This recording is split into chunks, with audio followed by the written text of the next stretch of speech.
Hello everybody and welcome to this episode of Bathtub Time Machine.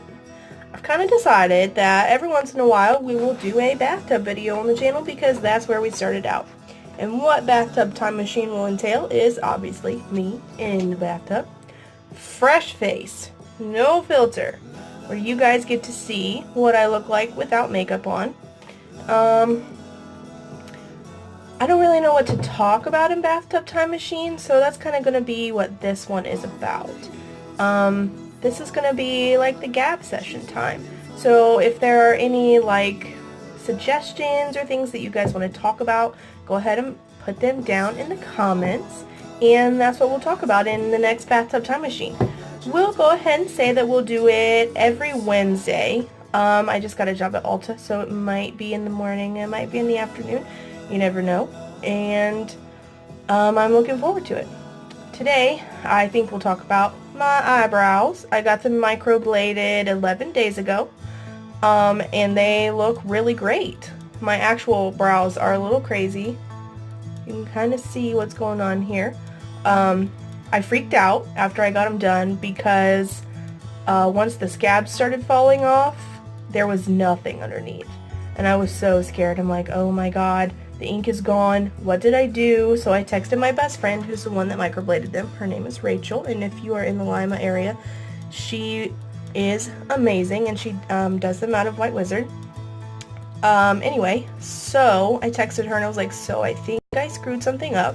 I've been following everything to the letter, but my brows are gone. And I sent her a picture, and she sent me back some links and some pictures and stuff to assure me that it was totally natural. What happens, and this happens with my other tattoos as well, so I don't know why I freaked out the way I did. I should have just expected it. But what happens is the ink sinks down into the very lowest level of the slicey slices that she makes. And once the scabbing is gone, your skin cells kind of get together and have a little powwow and push that ink back up to where it's visible again. So it makes sense. That happens with all of my tattoos. That happens every time. I don't know why I didn't even think about it. But that happened around probably day 5 or day 6. And I have lots of pictures on my social media that I'll link in the bio or description or whatever it is, so you can see. I have them all posted on there. I've been trying to be very transparent about everything. But today is day 11, and I can totally see them coming back. They're not nearly as dark as when I first got them done, which I was really scared of when I first got them because they were really dark, but as time went on I started to love them, and now they're more like my natural brow color, which I also love. But I think at my touch-up I might have her go a little bit darker, like throw some darker strands in there to kind of bring it out a little bit more. But you can tell that the shape is still amazing. I have not done any makeup to my brows. I have not even shaped them at all. This is still from when she did them, and I think they look amazing. But what I'm saying is, if you think about getting them done, prepare for a little bit of pain during the procedure. She uses numbing agents, so it's really not that bad. I also have videos on my social media of that. Be prepared for a little bit of stiffness in the next couple days. It may sting a little bit. Mine wasn't bad.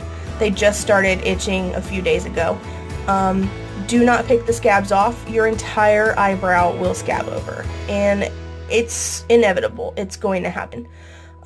Do not pick the scabs off because you'll take pigment with them, and that's pigment that you're going to need in the future. So let them fall off organically. It's going to look weird. It's going to look dumb. But just let it happen. I mean, do not put makeup on them. Don't put moisturizer on them. Try to avoid touching them. Use organic coconut oil is what I used, and it was wonderful. I only had to put it on once, maybe twice a day, because it stays for so long. It was great. I am pretty much done with like the 2-week healing period to where I'll be able to start kind of touching them more, and if I need to add makeup into them I can, but I really don't think that I'm going to have to.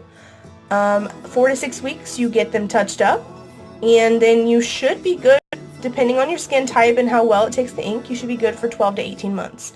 The price is a little up there. If you're one of those people that says, oh man, they look so good, but they're so expensive, I guess I'll just stick to a pencil, please don't comment. I don't want to hear it. If you don't want to get it done because it's too expensive, don't get it done. Nobody needs to know your opinion on how expensive it is, because everybody knows the price. And if it's something that somebody can afford to do, then by all means, let them do it. But yeah, if you have any questions about microblading, go ahead and put them in the comments too, and I will try to explain as best as I can. Once again, my best friend Rachel did them at White Wizard. Most of you guys are local. Most of my subscribers are local, so you'll know where White Wizard is. If not, go ahead and ask me about it, and I'll tell you everything you need to know. I'll tell you pricing and all that kind of stuff in the comments, because she's doing custom, so I may not know the exact price for you guys. But that is it for today's episode of Bathtub Time Machine. I guess you could say we went back in time about 11 days. So, like I said, if you have any ideas for content for my channel at all, go ahead and put them in the comments. If you have any ideas for content for Bathtub Time Machine Wednesdays, put those in the comments. Thank you guys for watching, and I will see you later. I would wave at you, but I am naked and nobody wants to see that.